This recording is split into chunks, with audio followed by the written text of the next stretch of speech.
he talks so much about like every idea you think comes from Steve Jobs actually comes from Edwin Land.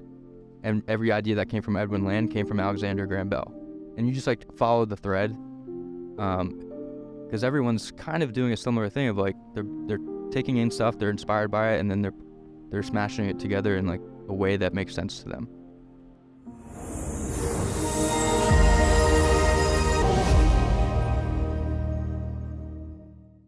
Billy, thank you for coming on the podcast. Really grateful and honored for you to be coming on here because I admire you so much as a writer, and I'm so grateful for getting to know you as a friend. So yeah, I'm excited to be here. I'm a fan of the podcast, long time listener, first time caller, as they say on sports radio. But yeah, I've been looking forward to this. Cool that we get to do it in person here in Austin.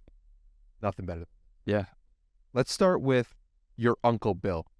Who is Uncle Bill? Yeah, Uncle Bill, he was like the first person to read my writing and like give me confidence in that I should take it serious. So I started a blog in 2017 or so. I was basically just writing like into the void, like no readers really that I knew of. I'd been traveling and it was kind of just like, I want to capture some of this experience, and like I had this urge to write what I was experiencing and stuff I was reading. And Uncle Bill read that blog, and I saw him between.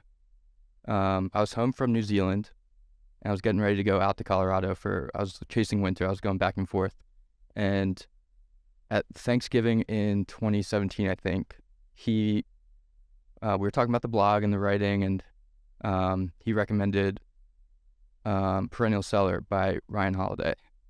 And he was just like, I think you should start taking this writing thing seriously. And if you want to, like, this would be a great book. I just read it. Uncle Bill also, he himself is a great writer. So he was reading it for like his own, starting to get his writing out there. And he was working on a book, and that book was really influential on his process. So I read that book on the flight to Colorado and was just like, wow, and the timing was right, because if I hadn't started the blog, it was the first time I had read a book, and I think it was because I was starting to write, where I was like, for the first time ever, I was like, who did this, you know? Like, that somebody is doing a version of what I'm doing for the blog. Like, they did a similar thing here, and I want to like know who that is. It was the first time I like looked into like the author behind a book. So I searched Ryan on Google, and I couldn't believe it. Like, he looked about my age, and he had written, I think, 6 or 7 books by that point. I was like, wow. So I ordered 3 or 4 of his other books and just went down the rabbit hole of his work. Dude, okay. There's so many threads we could pull on from that opening answer. I'm so grateful for it. So one thing that sticks out is just like, he had the belief or the confidence Uncle Bill did in you and was able to water that in some respect. What about your relationship has been different than every other relationship? Also, so like I said, Uncle Bill was a writer, and just like I knew him to be a great reader, and for him to say that he liked my writing was like, wow. So I don't know if the recommendation would have landed the way it did coming from Uncle Bill. So it was like the right time, from the right person. So wild how just like one recommendation, one story can change everything. And then you stumble across Ryan at this time, and you're like, what happened here? How did this guy do this? Mm-hmm. And then it's like, what's the next step?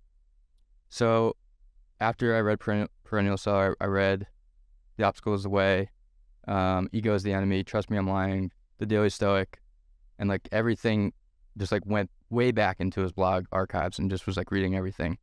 And through that, I learned about his trajectory of working for Robert Greene, the sort of like apprentice model of going and working for a great writer and learning under that person. And so I was like, okay, yeah, that that makes sense. That would be the way. If I want to pursue this, I should go learn from like a great writer. So I kind of like took a page out of his playbook and just emailed him and was like, hey, all of your books, send me when I got to the end of Ryan's books, I would like pick a couple books from the bibliography and read those and find like the story he tells about Roosevelt. Like, where did he get that? And then I find it in the source. And I'm starting to piece together like how the writing comes about. And then another thing I did in this period was I learned about the practice of copywriting. Do you know what this is? Like, so it's exactly what it sounds like. You just longhand copy out the work of someone else, and the idea is just like how are they doing it? And I did that with Obstacles Away because the chapters are like kind of short, so I would do one chapter a day. You'd be writing out by hand the whole chapter, and I did the whole book. And then this was in that like the time period from first reading Perennial Seller before like ultimately emailing him and saying like what an influence he's been on me, and just like I would love to have like my reading be focused because I'm doing all this like reading stemming from his books. Would there be a way for like that to help him in some way? So I sent that email in like June of 2018. And he like got back to me. He was like, yeah, actually could use some help. I'll be in touch. And that was like our first interaction. Again, I have so many questions. One, why did you write it by hand? Like what, I mean, you've come across so many pieces of writing and so many things in your life, so many movies, plays, books, pieces of media, content in general, but like this you chose to write by hand. Yeah. Why? Well, I was at that point, I was really wanting to get better as a writer, and I was thinking about what I did as like an athlete prior to finding like this interest in writing. One of the things I would do is like find my favorite players, watch their film, and then go out in the backyard and like practice those moves. And I was like, maybe I'm going to do a version of that here. So, and then I coincidentally, like around that time, just heard that concept of copywriting. It wouldn't have occurred to me to do that, but I heard about that. I was like, okay, I'm gonna do that. And Ryan just seemed like an obvious choice because I was like at that time really going down deep in his work, and also the chapter lengths were like perfect because it was like I'm gonna make this part of my morning routine. So it was like all those reasons. That seemed like a good book to do it. And then why did he respond? Or why did your message hit him? Because I'm sure he gets a bunch of messages like that every day. I'm sure you see them today. So like, what about your message in particular stood out? Well, so his reply, so in my initial email, I also quoted a philosophy professor. And I was like, and this professor said something on the first day of class that always stuck with me, and it never like really knew exactly what he meant by it, but he said, the value in this material is not in the novelty, it's in the practicality. And I just like kind of like the phrasing of it, and it's for some reason it was like lodged in my head. And when I read one of Ryan's books, that phrase like came back to mind. I was like, oh, not in the novelty, like these are old ideas, but like you can apply them. So they're practical. And I like said that to him. I was like, I had this revelation. And Ryan replied, "Is like, that's a great line by your professor. I actually could use some help. I'll be in touch." So then like it was just odd things here and there. Like I remember he emailed me. He's like, "Hey, could you transcribe this?" And it was audio of a conversation between him and Robert Greene, just like a 2-hour long phone call. And I just transcribed it, sent it back to him. It was like odd things like that over a 6-month period. And I think the timing was right. I don't think if I emailed him today, it would have worked. But in 2018, he was just starting to bubble up. He was just starting to like grow a team around him. So it was just kind of like right time, right place. Yeah. I mean, I remember emailing him in 2014 after reading Obstacles the Way and just like being like, this guy wrote a book that changed my life and now he's responding to me. Mm-hmm. Like, what the hell is going on? Yeah. And it really stuck with me. No, he is pretty good at responding to people. It might be like some, just a quick note back, but he does try to still to this day reply to those things. And then, okay, so you get your first job as like, all right, I'm going to transcribe this conversation. What were other jobs that you did in that time? he would often send me like a photo from a book he was reading and just like, could you transcribe this passage? And then I'd later see it in like a Daily Stoic email. Um, he was doing some articles for dailystoic.com. I did like a long summary review, like lessons learned from Epictetus's discourses. He was working on an article about John Fante and John Fante's publisher was also publishing Hitler's Mein Kampf, and John Fante's work almost like didn't get out because they were focused on Mein Kampf. So he was doing this like long form piece, and I just like was like tracking down details to like triangulate that story, just like random stuff like that. And it wasn't like I might not hear from him for 2 weeks, and then I was just like kind of got my foot in the door, and just like kind of would come to mind when things came up. And you do like one of those jobs, you like get it back on time. And then like when something else comes up, it's like, let me try that guy again. And it was just like that. It was just kind of a slow build. Yeah. It's funny when people want to help out with this podcast, what do? They do clips. And then I like the clips that they send me. They do more. And then all of a sudden now I'm paying people to do clips, but it didn't start like that a couple months ago. And it's just like, that's an interesting thing, like starting small. For sure. And the importance of starting small, especially when working with somebody who you really respect and admire. Yeah, and it was cool to see like those kind of like gritty little jobs are like, they're actually important to the work. And if I hadn't seen that, like, I don't know if I would have thought to like, I don't know. It was just cool to see the process of, oh, this little anecdote in this book, let me pull this out. I'm not sure if I'm going to use it right now, but I like the story. I might use it later. And now, like, that's a big part of, like, what I still do today for my own stuff. Is just, like, those little things I learned through Ryan is, like, they weren't, like, huge projects, but it's like, oh, that's like, a neat little part of the process that I'm going to start using myself. One thing you mentioned when I was doing research for this is you said that by working with Ryan, I realized that it's writing is way more blue-collar work than it is white-collar work. Yes. What's that about?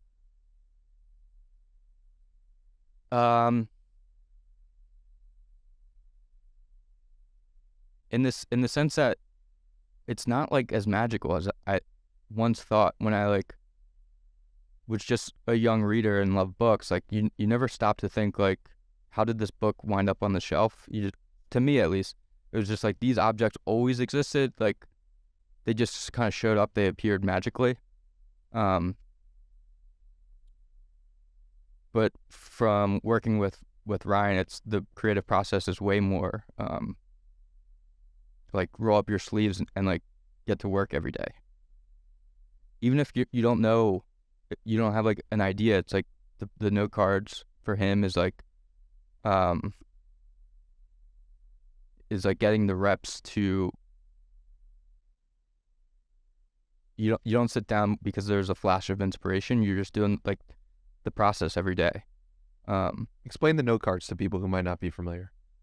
So Ryan's research process, and I've adapted the note cards as well, but he reads a book and he like dog ears pages as he goes, and he sets it aside for like a week, goes back to it with a stack of note cards, and wherever he like made a note in the margin or underlined it, a passage or whatever, he goes back through and transfers those things onto a note card and then files them into a box by theme.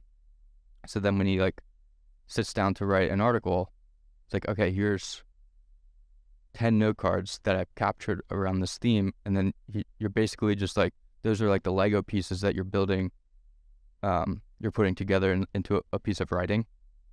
And that just is like a constant process where he's working on a book now where he's using note cards from that he made 10 plus years ago. So it's, you don't know when you'll like see the fruit of that labor, but it's they're like little notes to the future. And each one compounds on itself because you have more knowledge and a higher base to go on today versus 10 years ago. Yes, and it's similar to the copywriting process. So you're getting like the reps of, and I find myself, like, there's this Mitch Hedberg joke about like how he keeps his pen on the other side of the room, because if he can't convince himself to get up to go get it, the joke's probably not good enough. So if I can't like convince myself to do the work to like transcribe something from the book onto a note card, it's like, okay, maybe it's not that good.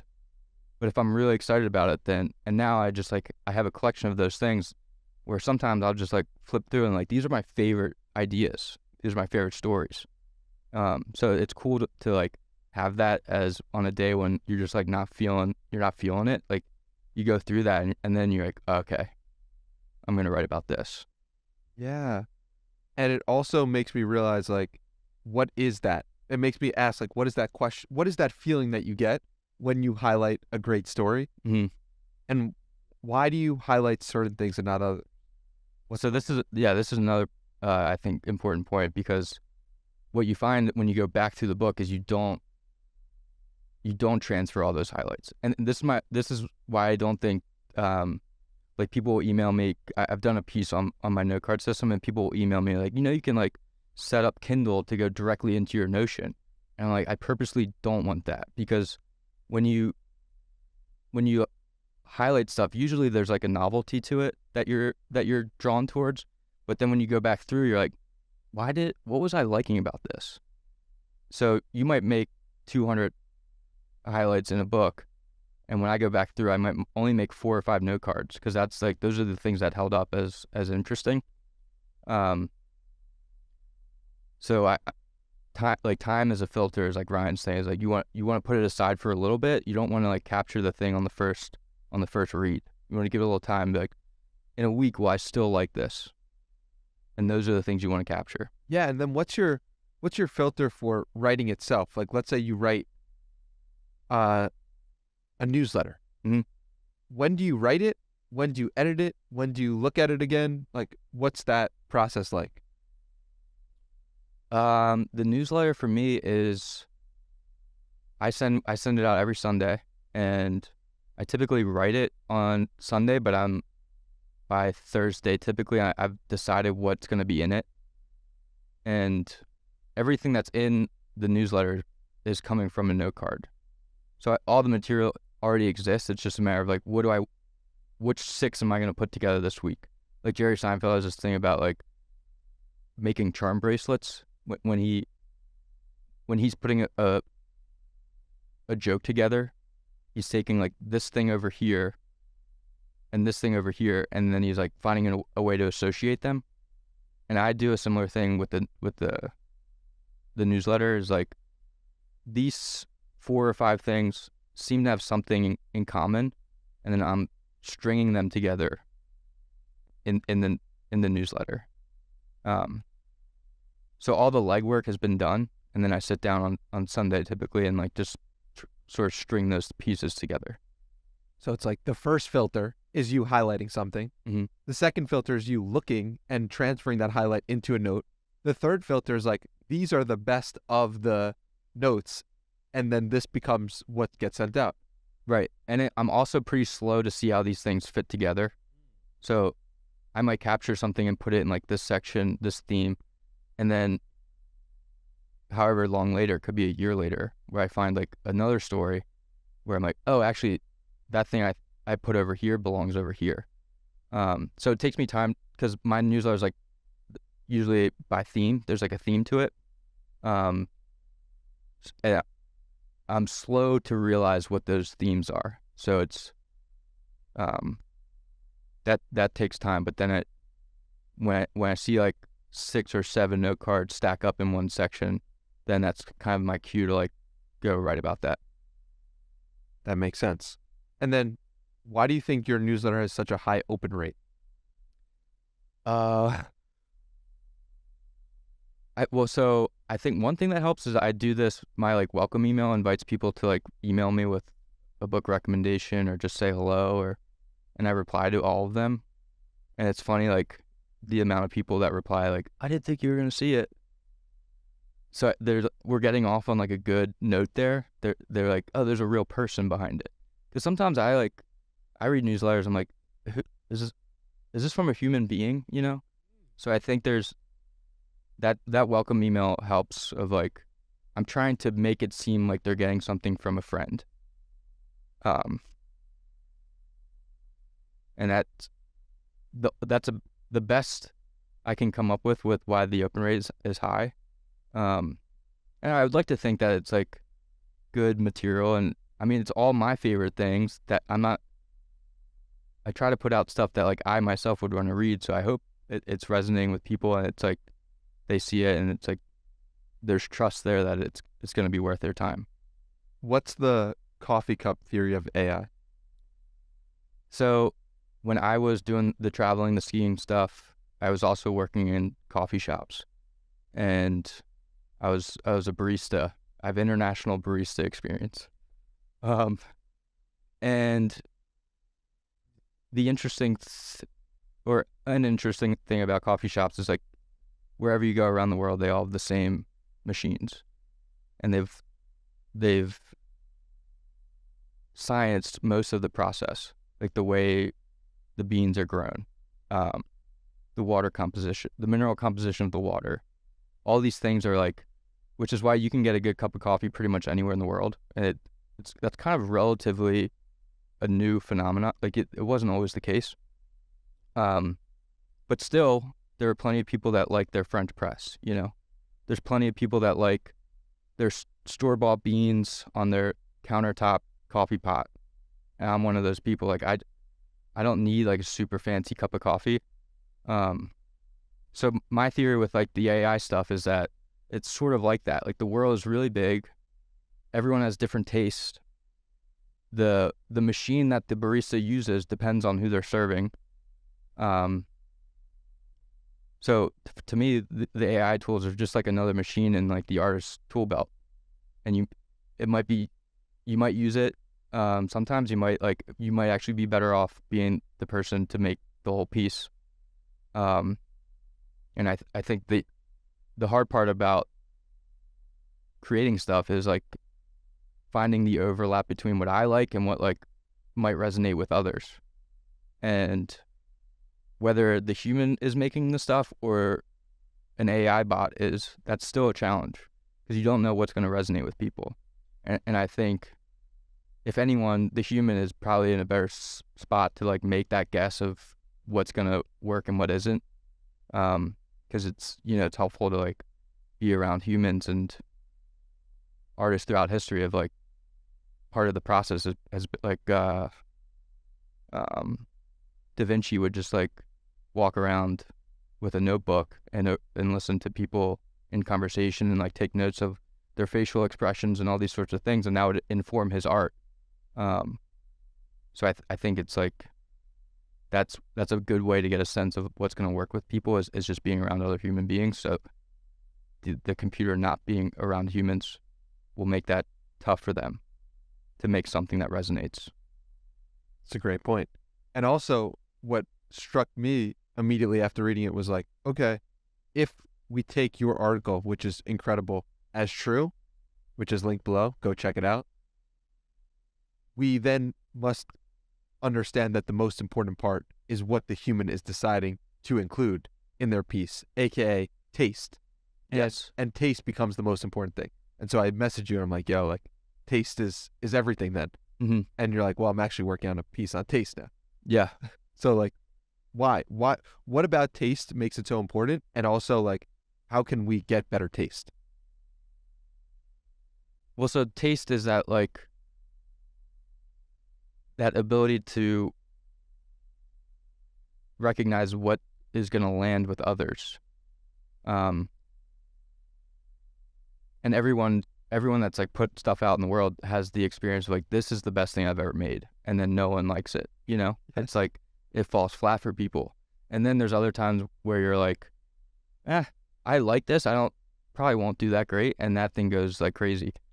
So and taste is like somewhere in there of like, how can you hone that ability to know what's going to work and what isn't? And that's the challenge. But I think to develop it, for me, what's been helpful is writing for rejection. So for the last 4 or 5 years, everything I've written has had to go through Ryan's filter.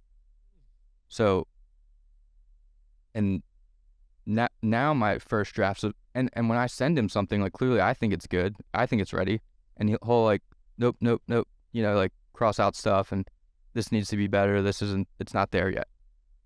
But now I'm like, I get there faster, and my starting point is a little higher than it was 2 or 3 years ago. And if I didn't have that, if I just could send out what I thought was good every time, just like on a blog or on Twitter or whatever, it'd be slower to develop or hone that sense. But having someone like Ryan who's like has great taste, having him give me feedback on stuff has helped me cultivate it. And back to the note card thing, of you do get a sense of when you're reading stuff, and as you're making note cards, what that thing about like, will I want to put the time in to transfer this onto a note card? Do I want to do that work? You get better at seeing like, yes, this is something I want to capture. And then just like consuming a lot of stuff. Like my day is filled with just reading and like listening to stuff, and doesn't even just have to be like in your domain. I think like listening to great music, or like what documentaries are people liking? What's like the top 50 on Spotify right now? All those things, I think, somehow find their way back into your own like sensibilities. If you consume greatness in any field, it finds its way back to you. You watch Michael Jordan play basketball or LeBron James, there's something, if you are creating your own thing, that is going to resonate and hit you at some level. Yeah. And that's so exciting, because I've never thought to look at the top 50 Spotify charts for music, but now I'm going to go and do that. Right. Well, it's like I heard John Mayer talk about this. He's like, people aren't wrong, like What a lie. If the top 50 is the top 50 for a reason, like that's what people are liking. So you want to like get in touch with like, what is that? And the music, it might not be for, not every song on that list is going to be for you, but it's like, if you want to make good stuff, it's helpful to try to do some work and like, okay, this number one song, like, what can I learn from this? One thing that I notice about you is just like everything that you share, I'm just like, that is so brilliant. Like I wish I shared that. I wish I stumbled across that and could share it. Yeah. So it's like, why do I have that feeling? It's not jealousy. It's just like, I'm so impressed with the things your filter. What's going on there? Well, it means we have similar tastes. Yeah. And we're drawn to similar things. Like, I don't know what exactly that is. It's good for me to hear that, because like I said, every time I'm putting stuff out, it's at best an educated guess as to like, people are going to like this too. But that's like kind of the cool thing about taste and this discernment conversation, is like, you can't like, it's not a formula. We'll never actually know. So like the computers, what they're cranking out has to somehow contend with that as well. How have you used ChatGPT to help your own writing, if at all, thus far? It's only been 2 months or 3 months that it's been out, but I'm curious. I haven't used it extensively to this point. We're doing, Ryan is, I think it's going out with Daily Stoic, but we prompted it to like write a Ryan Holiday style Daily Stoic email about how everyone is replaceable, and it were like 500 or 600 words that were like, I think we're gonna use it, and then like at the bottom be like, if that read a little weird, it's because like a robot wrote this. But that's like, I haven't really used it aside from that. Like Ryan was like, let's like experiment with it. Let's see. And it does, I could see me using it to like, I have an idea for an article I want to write, and just like prompt ChatGPT ChatGPT to write something about it and just see what it like inspires in me, see what it makes me think about, and use that as kind of like a launching pad. And I've heard like that's what a lot of writers are doing, but that's prior to these tools, that's like what I would use the box of note cards for. So now, like, still, I think I'll go to the note cards before I go to like the computer, but I think that's a use case I could imagine me using it for. Yeah. And it also makes me think about how in that whole process, the person who has the most trust is going to be the person who wins. Because, Like trust with the audience. yes. Mm. And it's why the connection to the human being who is consuming is the number one thing for brands to think about, for people to think about who want to create their own brands online, because it's like Ryan Holiday posts something that means more than Danny Miranda posting something or Billy Oppenheimer posting something on their first day of creating their blog. And why is that? You just built trust with an audience for a long time and given them good stuff. And therefore, people are like, okay, like if this email comes in from Ryan, like I inherently trust it. Mm-hmm. What you're doing when you're building your brand online in any capacity is just like gaining trust with human beings. And so ChatGPT could spit out anything it wants, but does it have the trust of human beings? And in some sense it does, because 100 million people are using it. But in another sense, it's like we still want to go to specific people for advice, for learnings, and for lessons. Yeah. Yeah, I don't know. It's going to be interesting to see what happens. But it's like, I feel like whenever there's a new technology, like the instinct is just to like use it in all these various different ways, and then slowly it like hones in on what it's actually for. Like with like telephones, you know, like you used to like be able to call like hotlines and stuff, and like call radio stations, and I think you could like call and have someone like tell you a joke.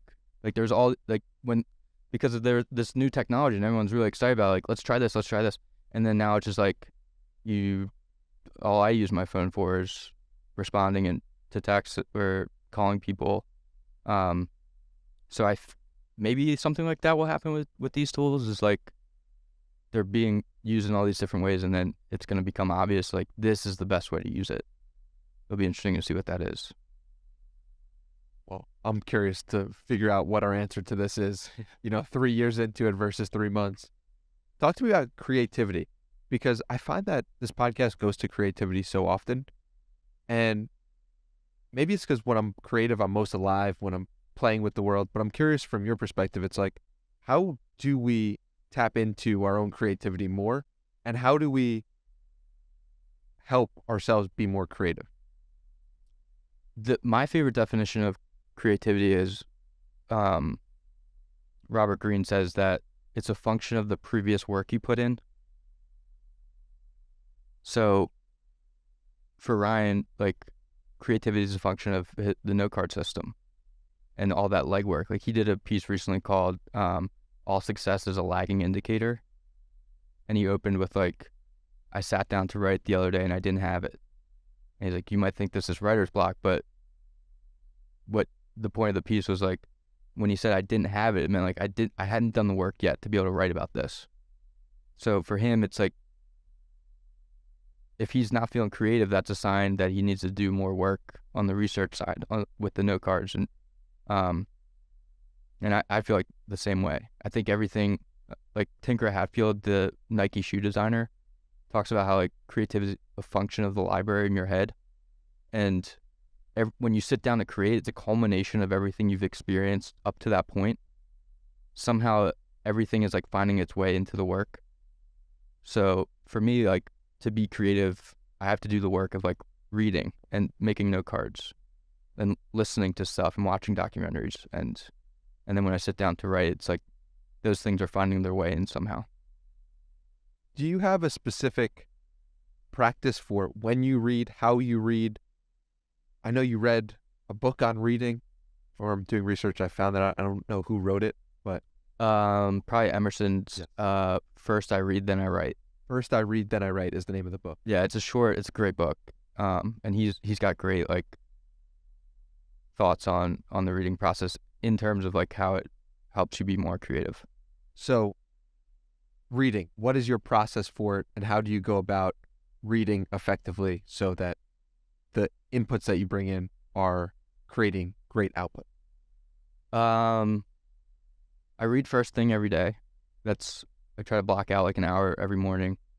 And then I try to look for just like pockets throughout the day where I can sneak in some reading. But as far as like the actual reading process, I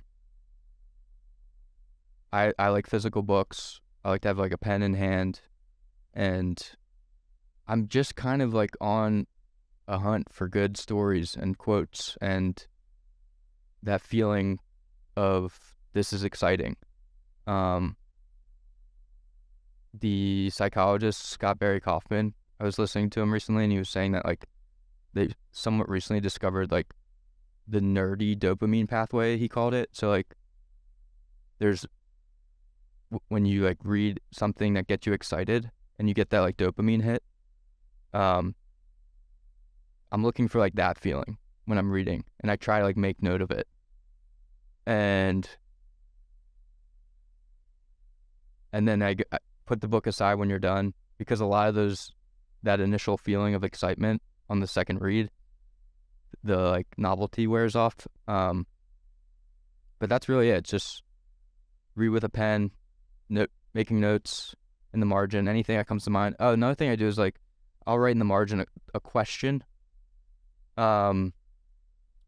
corresponding to what the story or the passage is talking about, because I find like when I go back through it, this for some reason the question sparks like what's going on at that point in the book in a way that just like a line about whatever doesn't. But for some reason, so I'm trying to think of an example.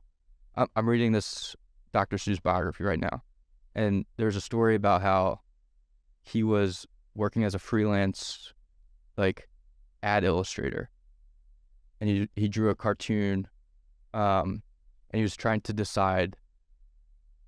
He was using an insect spray in the cartoon. He was trying to decide which brand to use, and he flipped a coin to decide, and he went with the Flit. I don't think it exists anymore, but it was like the leading insect spray brand at the time. So I'll write in the margin like, how did Dr. Seuss decide to use Flit in the cartoon? And when I go back through, that will spark that little anecdote for me.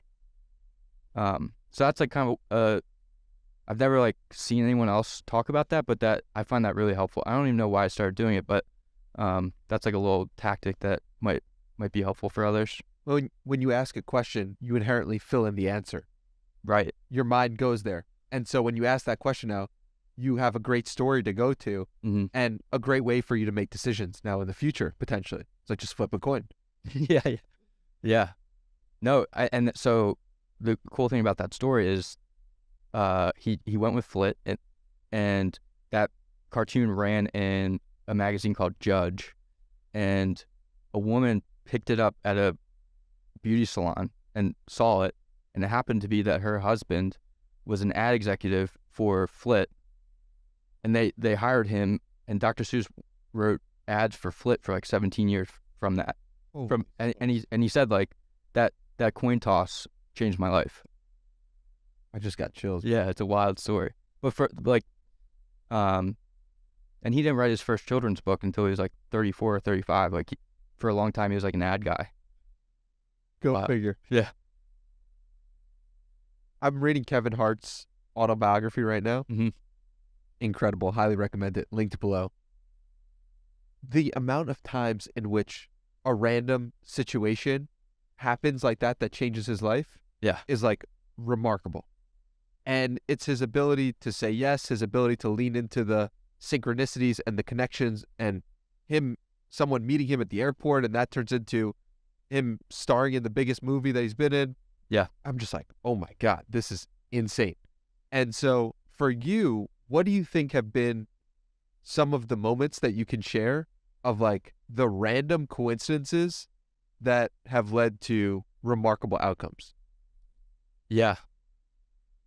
Well, so first of all, I I think that's this. I've been kicking around this idea of like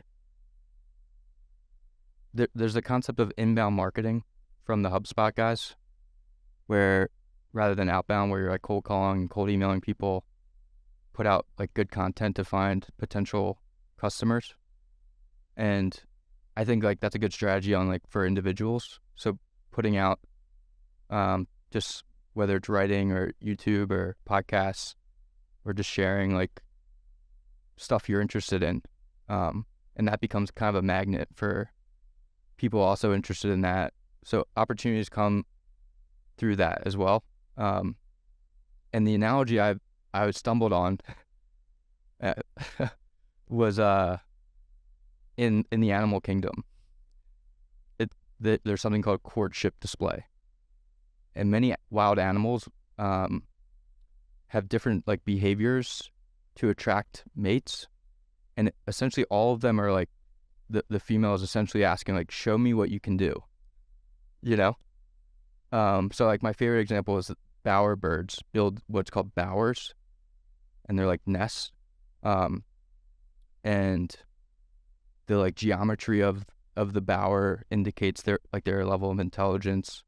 The color surrounding it indicates like their taste for like what do they think is, because the female is attracted to bright colors, and then like the variety of materials indicates their foraging abilities, and the female like wants to get a sense of like, are we in good hands, like will the offspring be taken care of.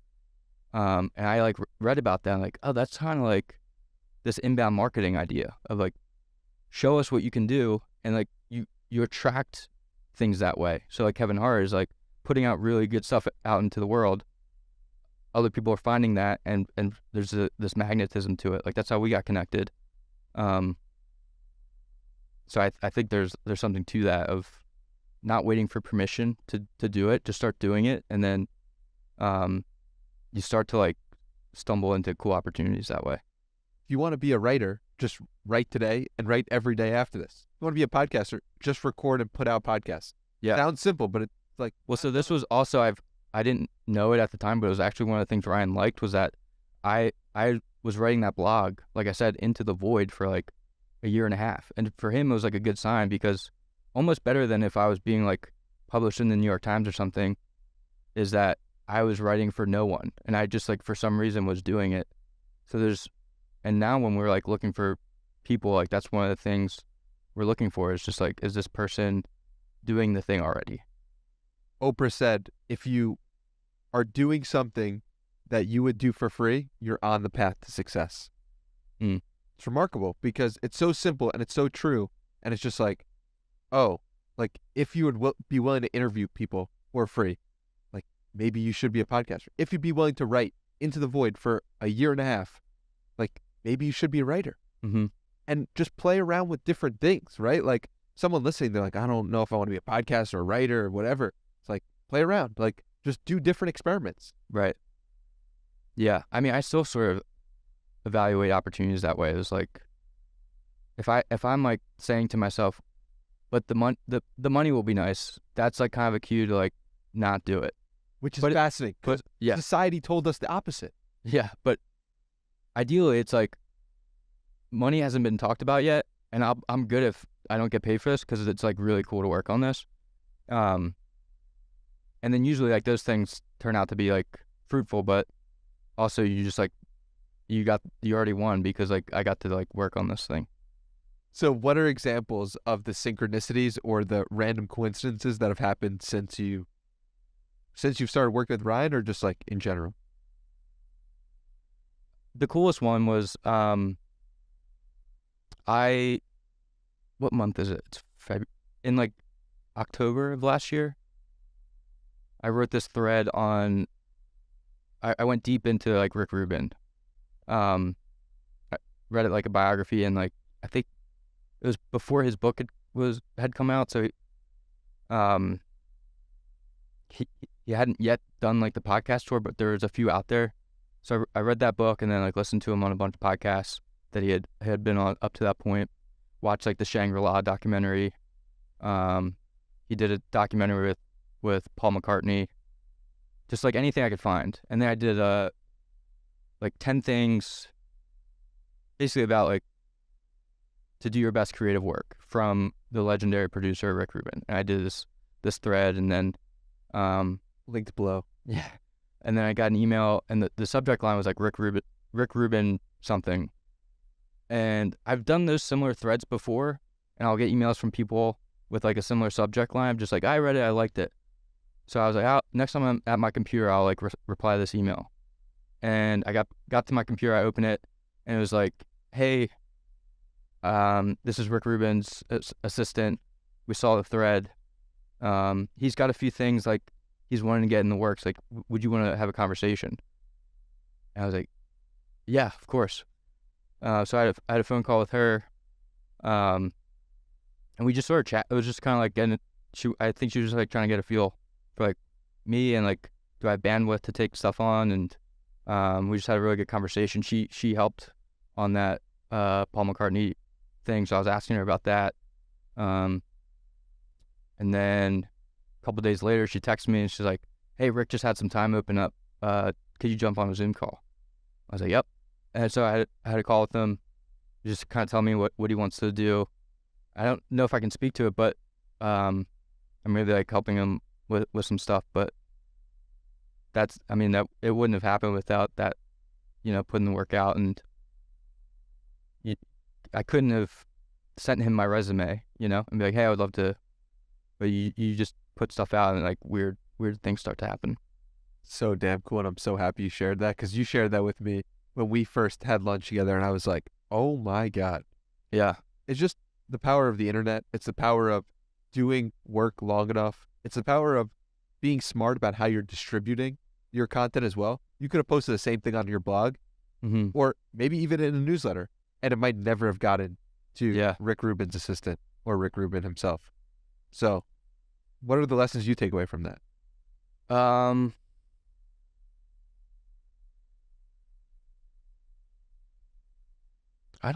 It's kind of back to like that Dr. Seuss story.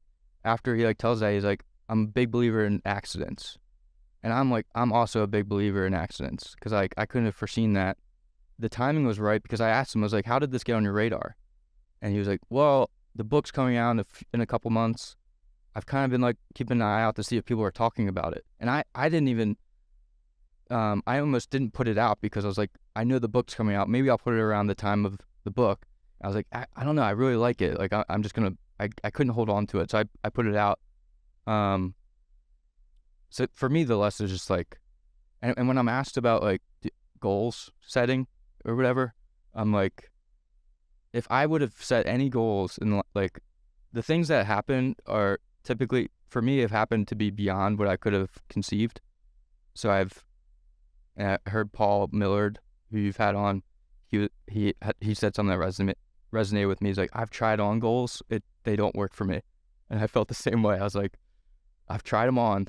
I just, for some reason, I'm just not a goal guy. But yeah, that was like the accidents stuff is, Morgan Housel has a great article on this called Fluke,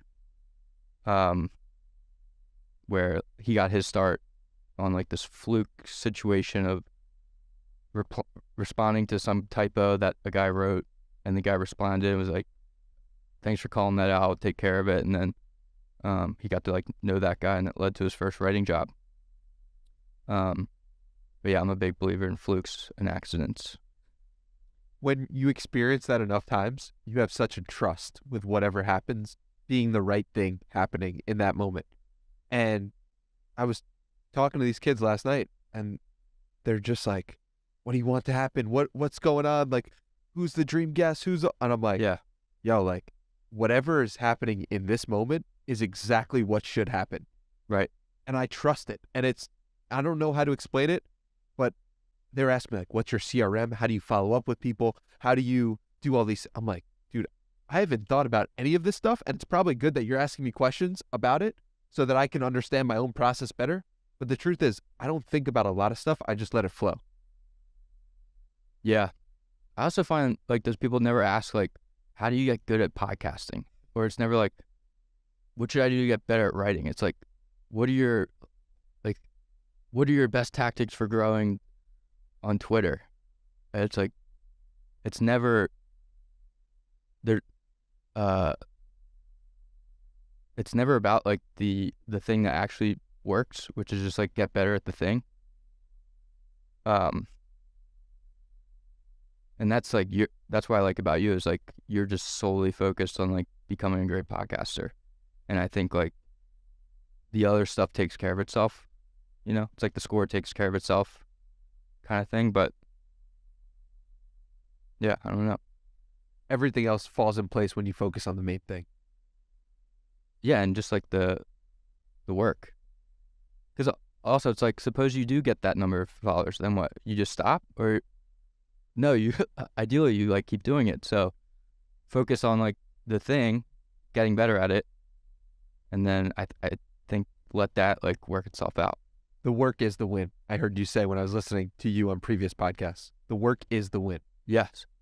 That is Ryan talks about that, and also Hassan Minhaj, the comedian, has a great thing on this where it was before he gotten like really big, he was asked like, do you think you're going to become a big time comedian?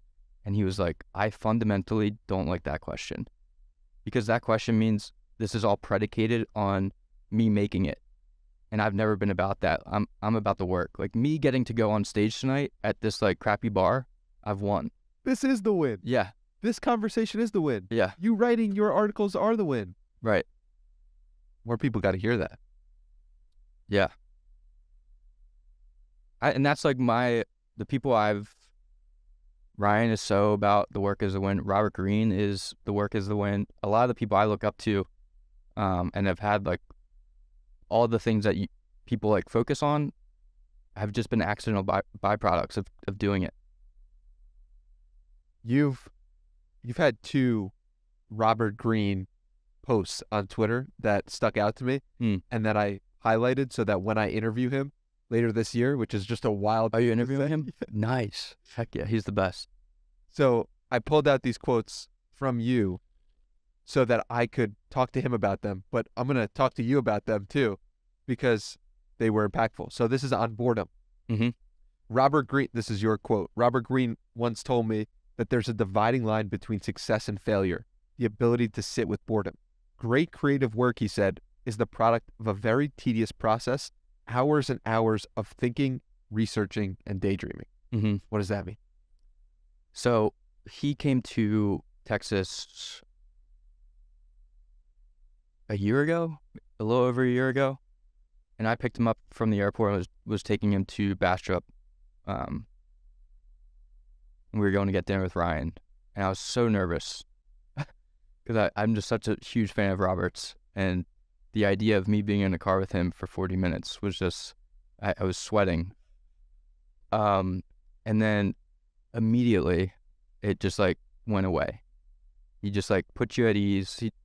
He's so gentle, and the conversation flowed from the time he got in the car to the time we got to Bastrop. And I was asking him about, because I've read about and I've heard him talk about how he hasn't been able to find a good research assistant since Ryan. And I was asking him like, and he's had like 20. He's tried like 20. And I was like, what didn't they like? Why didn't it work out with any of them? Like, what don't they have? And he thought about it for a second, and that's when he said the dividing line between success and failure is the ability to sit with boredom. And he's like, the life of a writer is pretty boring. And then all of these people just haven't been able to sit with that boredom, because the work to like go through a book and find material that Robert might be able to use is a boring process. But that's the thing Ryan loves. It's the thing Robert loves to do.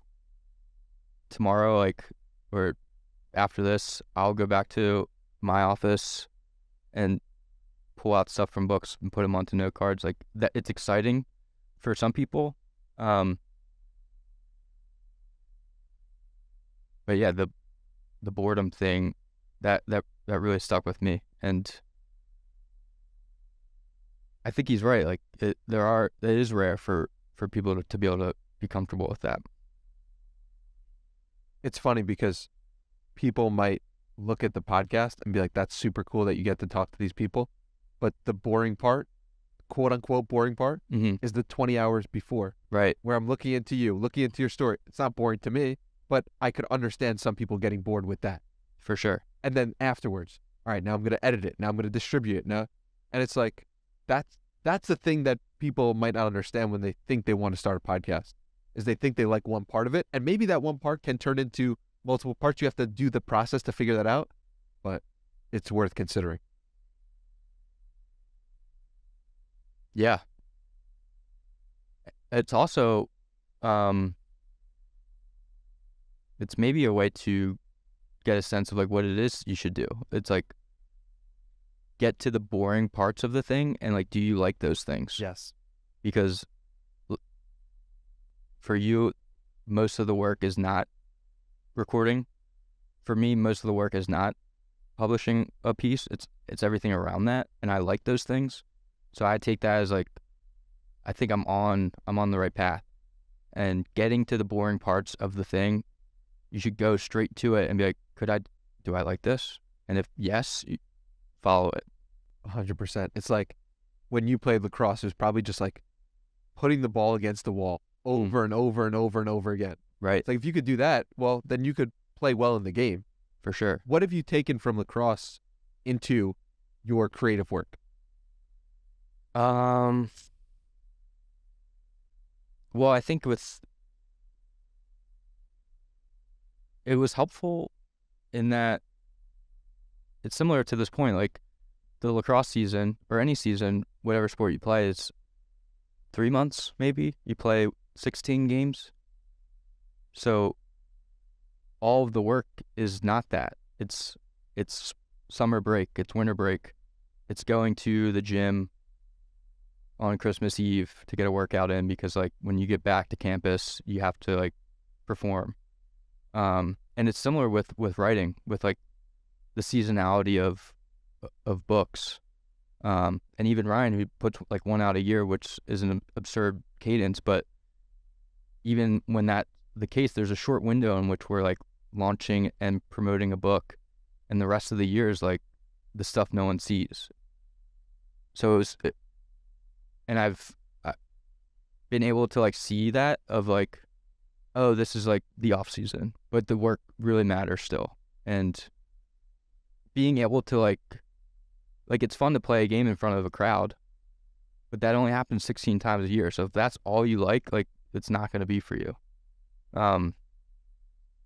So like delaying gratification is big, is because most of it isn't, no one's seeing what's happening. I love that.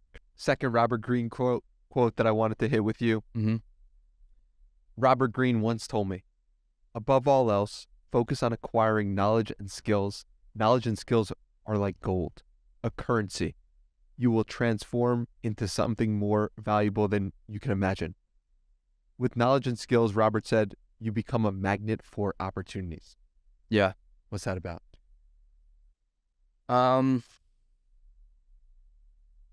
Well, it's similar to what we were talking about with attracting opportunity. Like if you think about the people that are in a position to put like crazy opportunities in front of you, what are they looking for?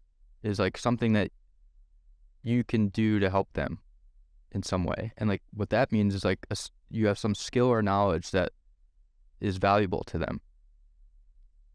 So and Steve Martin, the comedian, he says like to focus on being so good they can't ignore you.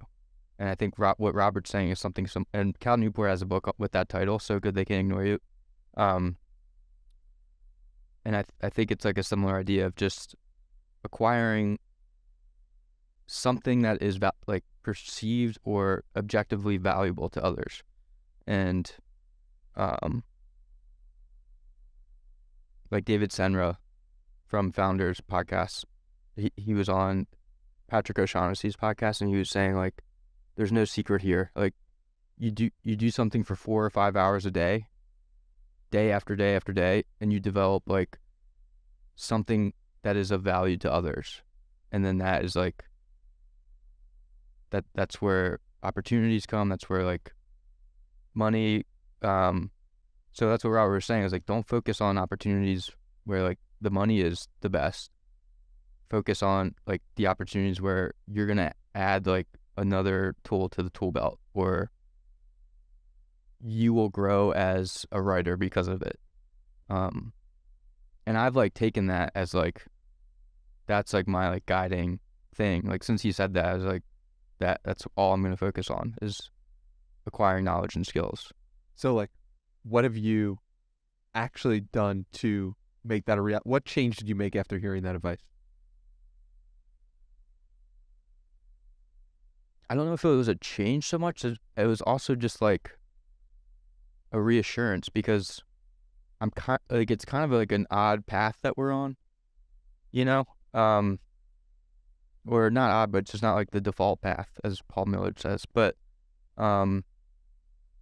so it was reassuring to hear from him not to go after money, because for a couple of years there, I was like, should I be going to like get a job, like a job?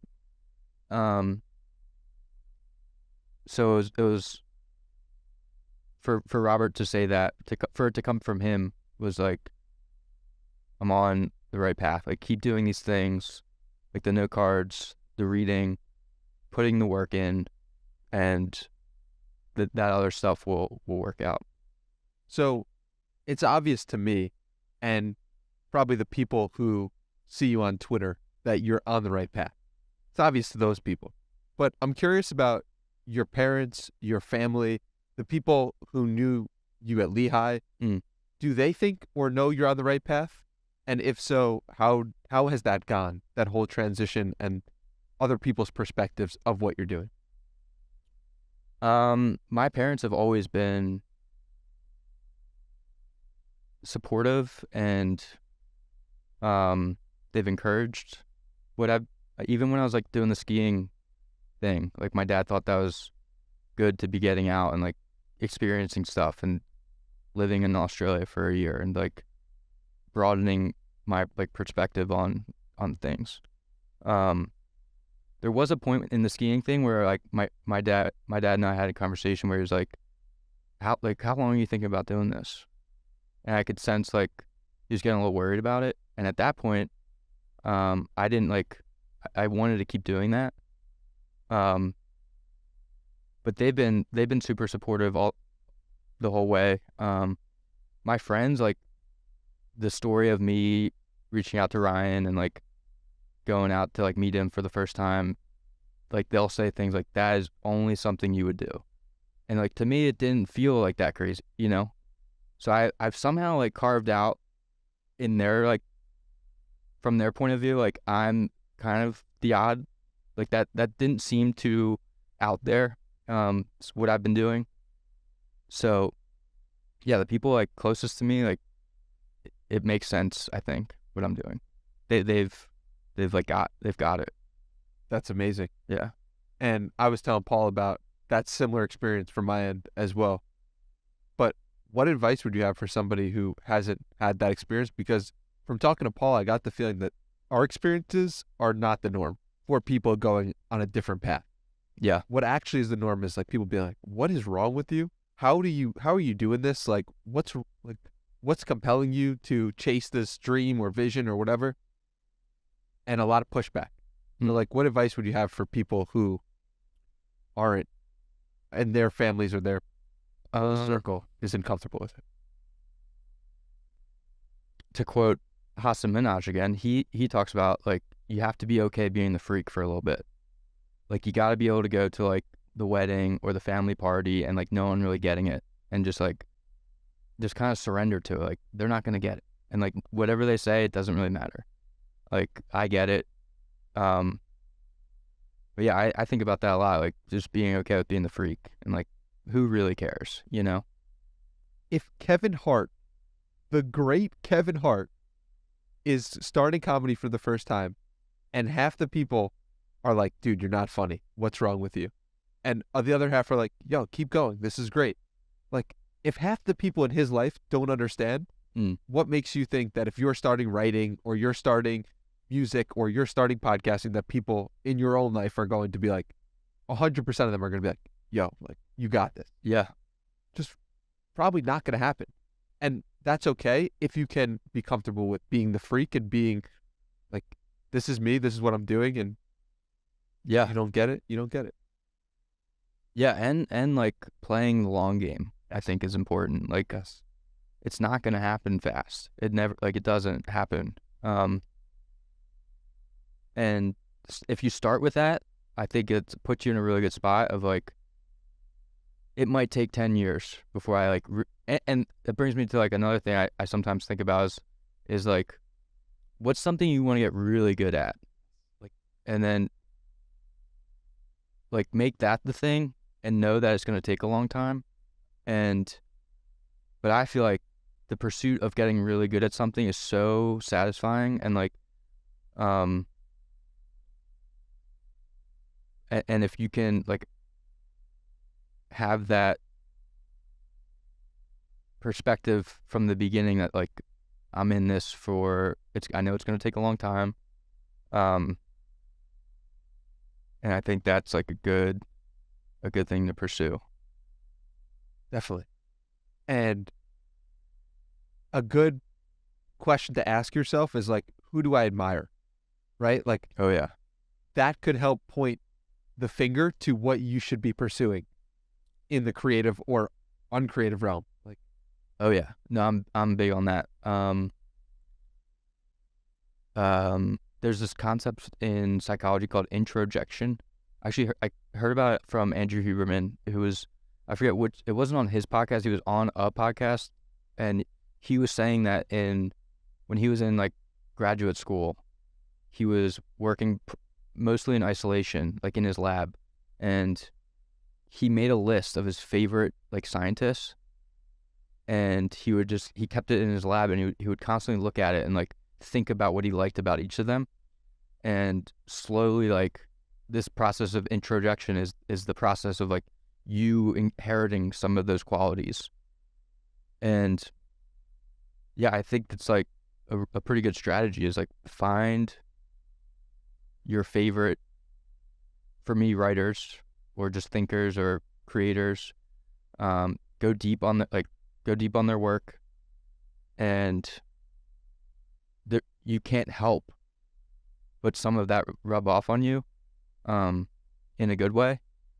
Like I don't like the advice to like just be yourself, because I don't like know what I would do if I was just, I think better to like, what am I liking? And it's not like you're idolizing everything about a person, but it's like, I like this, I like this, I like this from each of these different people, and slowly like letting that wear off on you.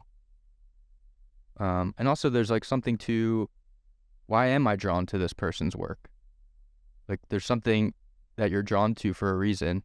So, like it's maybe somewhere in you is you're like resonating with that. Like Emerson had this line about, we revere man of genius because, to speak the truth, they are more you than you. Like when you're drawn to something in a piece of writing or music, he's saying that like they've articulated something you felt, but that they put words to it. They know you better than you do. And so when you like are drawn to someone's work, it's like there's something to that. There's a connection there that it helps to like reflect on like, what is that?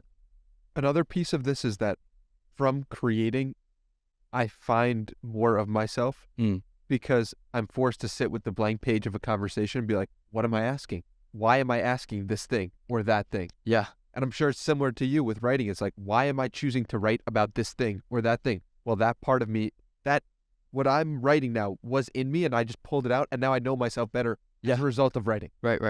We were talking about this before we pushed record. On the Shangri-La documentary, Rick Rubin says something like, I'm often surprised by what comes out of my mouth. And I was like, I feel the same way. Like sometimes I say things and I'm like, oh, I didn't like know that was in there. but like, or I'll be like, I'll be in conversation and I'll catch myself like, I'm basically reading like what I wrote on a note card. I'm like quoting, you know? So it's like, yeah, the process of creating, speaking, um, like we were saying that there's that line about how like you never learn anything from talking, and I kind of like, I'm always learning stuff by like what comes out of my mouth. Um, but yeah, there's definitely a discovery that happens when you sit down to like, because I always sit down with just kind of a vague sense of like I want to write about this topic, and then I'm usually surprised by where it goes. What about the writing process do you enjoy the most? I love and it's what I love to read as well, is like when things that seemingly don't go together are connected. Morgan Housel does this really well, where he tells a story of like the Ice Age and then connects it to compound interest. Um, Ryan does it really well. Tell a story of, you know, whoever, and then draw it to like a philosophical concept. And I love that. Like Malcolm Gladwell does it. And that's my favorite. Again, back to that, like the nerdy pathway, the dopamine hit of like when I read a story over here and it's like, oh, this is like that concept from psychology, and like bringing those together is really exciting for me. And that's basically when I sit down and I pull out a stack of note cards, is like that's what I'm trying to do. That's like my favorite thing. The connection. And you know what's fascinating is like the more perspectives you have, the more connections you can draw. And this is why we're so drawn to writers or podcasters, because they've experienced so much of the world through their reading and through their conversations that they have more perspective. And if you have more perspective, you can draw more connections. And if you can draw more connections, that's just knowledge or wisdom. Right. Yeah. I mean, it's like the Robert Greene thing of acquiring knowledge is like you're just stacking up like interesting perspectives that, like people might, if you're like putting out a lot of stuff on the history of entrepreneurship, a founder might reach out and be like, hey, we're trying to make the decision from all of your reading. Have you come across anything that we should think about? Like that might happen. And they're just like trying to tap into like your knowledge. So yeah, it's just like, I don't think you can like acquire too much you can get like, there's the risk of like just constantly consuming and not putting stuff out. So for me, starting the newsletter and like calling it 6 at 6 on Sunday, so I'm locked into it goes out on Sunday at 6, it was important because I can get in that trap of just like, because I love just consuming, but now I'm forcing myself to sit down to like create something. Yeah, it's really important.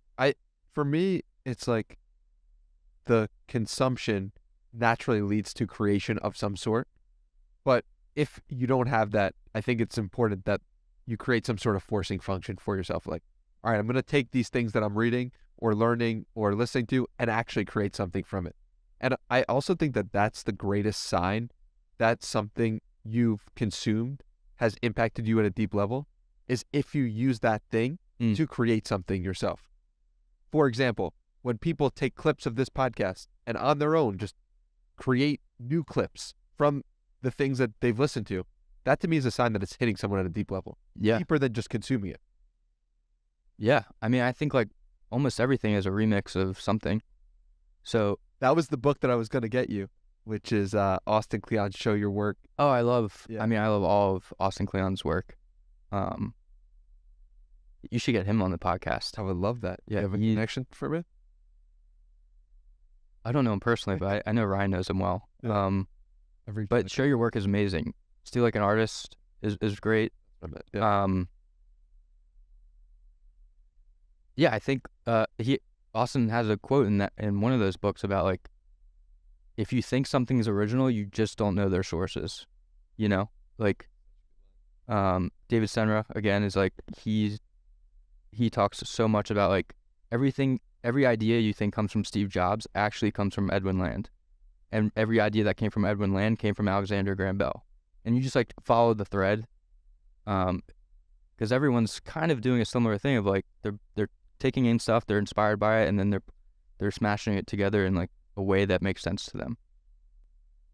Absolutely. What is Falcon Oath? Wow. Where did interesting. Okay. Um Falcon Oath so in Australia they say can I curse on here? They say fucking oath. So if you're like do you want to go out tonight? They go fucking oath, mate, which means like yeah, so down. And when I moved there, I thought they were saying Falcon Oath because of the accent. So the first time that I like tried to say it as like, all right, I've been here, like I'm gonna say it. They're like, whatever they said, I was like Falcon Oath, let's do it. And they're like, did you just say Falcon? I was like, yeah, isn't that what you guys say? And then they like taught me what it was, but that became like kind of a thing with like my friend group there was Falcon Oath, and then I moved. I was living on the west coast of Australia. I moved to the other side, to the east coast. Met a mutual friend, and we rented a van and traveled the east coast, and we called the van the Falcon. So it just became like, and that whole van trip was like, we had no plan. Wake up, what should we do? Do a little like pull up maps, see like what was nearby. Should we do this? Falcon Oath, let's do it. So it just became kind of like this like ethos of like let's go see what it is. And kind of back to that thing of like accidents and being open to trying stuff and not really having like a firm sense of where, but being like okay with that. And I've long thought, and I think I'm gonna do it, like of getting a falcon on, like a falcon tattoo, because the reason I went to Australia is I was a huge Heath Ledger fan, and he has a falcon on his arm. So like all these, I kept like seeing falcons. So that's like kind of just like a mantra for me. Just like, let's do it. Yeah. Come down. Yeah. There's a huge part of you that's like an explorer. It's like curious about the ways in which the world works and wanting to see all of it. Where does that come from?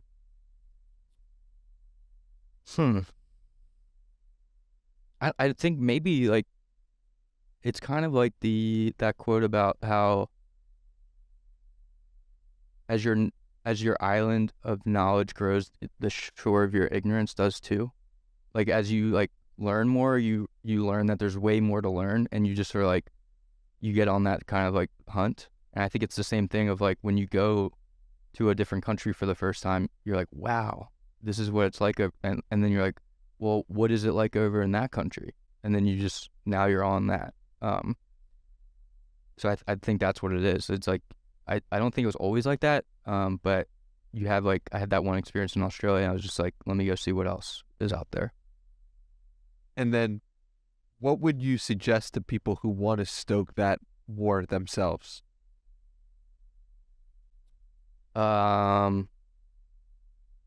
Either go live in like a new place. I think abroad it would be the way to do it, is like, and don't just go travel, just go like drop and like move there and just like become part of the culture, because I think it's a different experience when you're like embedded into the thing, like you live there and like you work at a cafe and your friends are from the country, versus like visiting and seeing the sights and that kind of thing. That was like probably the most formative experience for me, was moving to Australia in this regard.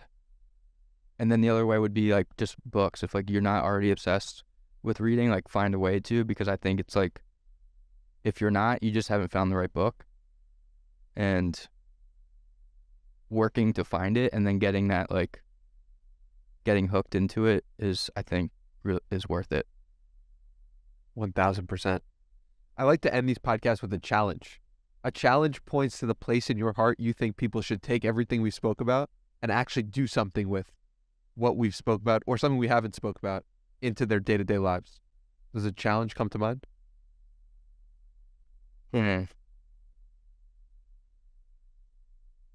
Two sort of come to mind.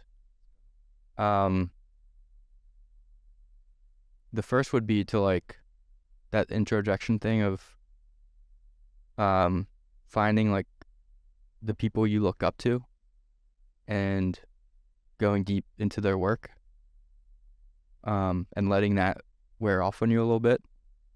and maybe make a list like Andrew Huberman did. And so that might be one. But also I think like the thing about just doing the work of like whether if it's writing, start a blog, like what's one small step you can take to like just start doing the thing that you'd like to do.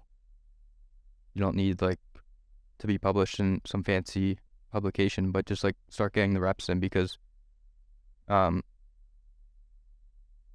like magnetism I think is real. Like people like Ryan, myself, like we're like reading, we're keeping an eye out for people doing interesting stuff. So like how can you like put yourself in a position to be like seen by the people you want to be seen by? I don't know. Like Rick Rubin. Yeah.